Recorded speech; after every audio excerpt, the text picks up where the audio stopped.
Ticket दादांनी दिलं आणि राजकारणात आम्ही दोघं येण्यापूर्वी लहानपणीपासून जन्मापासून आम्ही त्यांचे पुतणे, आम्हाला त्यांनी मांडीवर खेळवलंय हे आम्हाला माहित आहे. मग अशा परिस्थितीमध्ये आम्ही आमच्या लेवलवर त्या ठिकाणी भांडतोय. आता काल अमोल मिटकरेंना संधी दादांनी दिली.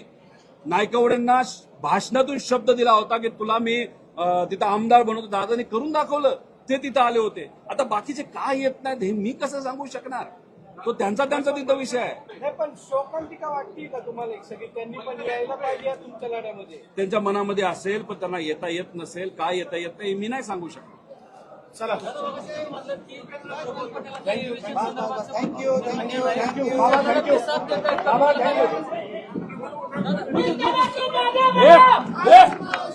तू चल निघ इथून.